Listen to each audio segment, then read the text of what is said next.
Hello VIPKID friends, Megan Purcell here with megsteachingjourney.org, coming to you today with another video from my ESL Teaching Strategies series. Today we are talking all about repetition. Yeah, it seems simple, but when you teach with VIPKID, there is a specific way that we are to use repetition to help our students learn new content. So we're going to jump right into today's video all about repetition.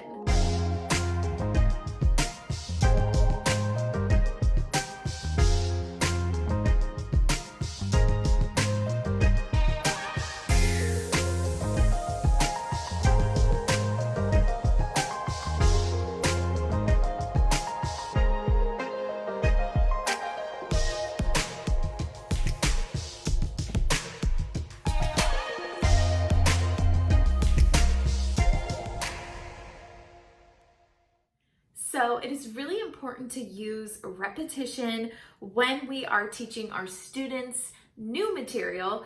This is mostly important for our level 2 students. Upper level students don't need as much repetition, but we are going to specifically focus on level 2 students today. And so the first thing we want to talk about is for different lesson content, there are different types of repetition methods. And so for vocabulary slides, so those are things like ball, kite, doll, especially if you're in the hiring process, those are the words that you will be working on specifically. But when we have new content, new vocabulary words, we use something called ping pong repetition. So basically how that works is I say the word one time in isolation, and then I wait for my student to repeat back to me, and then I say the word in isolation again for a second time, and I have the student repeat after me. So for awkward silence purposes, I am going to teach the word flag. And when you don't hear anything, just assume that my student is repeating the word. So I have a flag here, so I'll say flag. Good. Flag. And I had my student repeat after me using that ping pong method. So that's really important. Something that I think is also important to note is to add more fun into your repetition.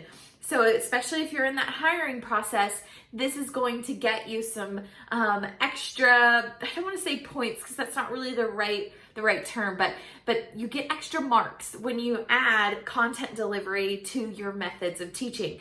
So for repetition, I might say it once in isolation, normal. So let's say I'm teaching ball, so I'll say ball. The second time, I want to say it in a little bit more fun way. So I might bring my student in and I might say ball.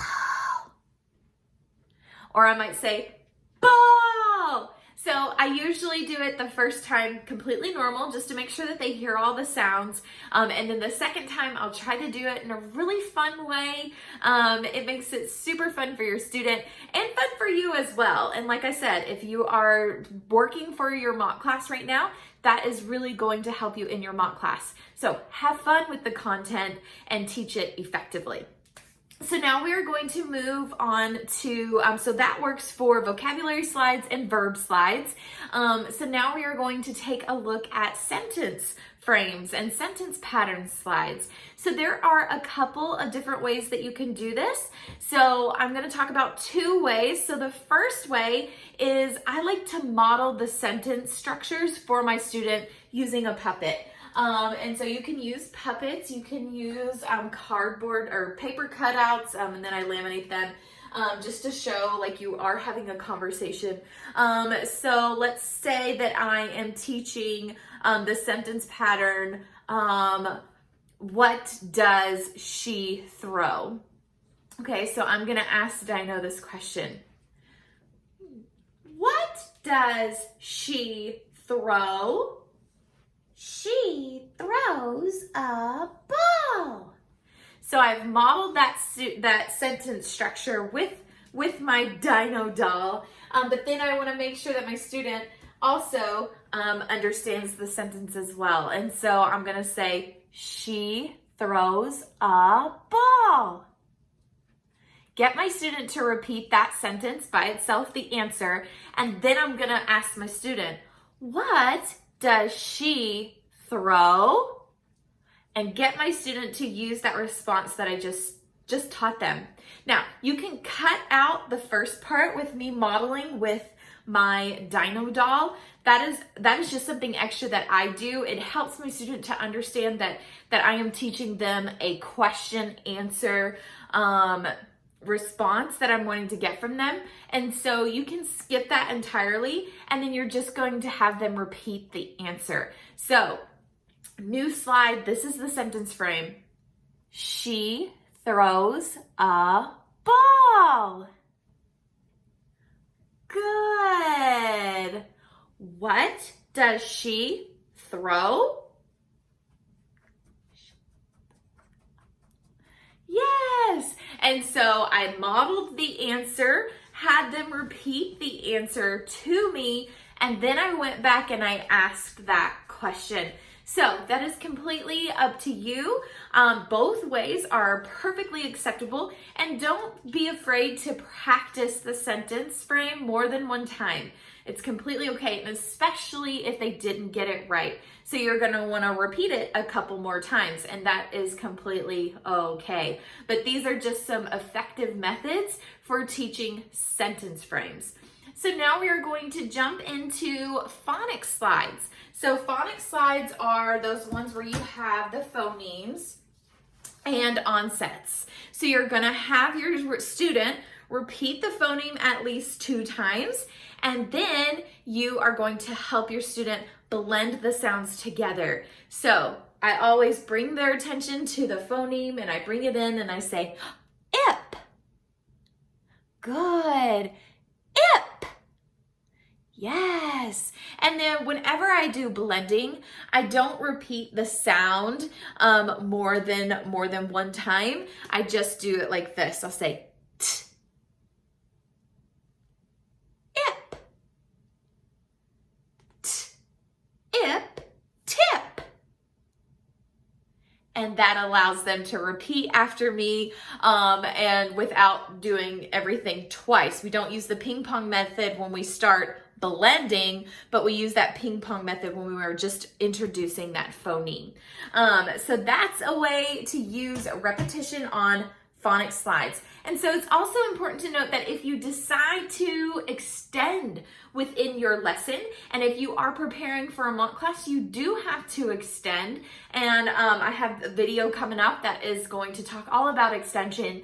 But if you extend on a slide, for instance, kite. Let's say kite is the extension. It is not a part of the student's prior knowledge. It is not a part of the lesson content.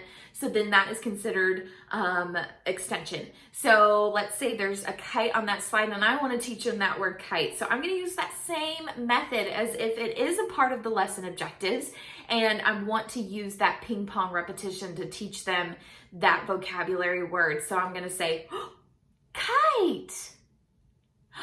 Kite. Good. So I had them repeat it twice. Now, if I wanted them to use it in a sentence, I'm going to show them how to use it in the answer first. So I'm going to say, he plays with a kite.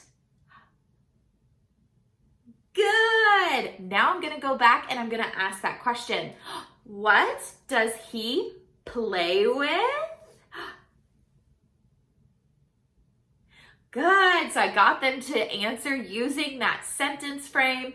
I modeled it for them. We repeated it. So just keep in mind that if you do decide to extend in your lesson, that is completely new to your student, and you are going to want to use, whether you're teaching just the word, you're going to use that ping pong repetition. If you're teaching a sentence, you're going to want to make sure that you allow them to repeat that sentence answer at least one time before they answer a question.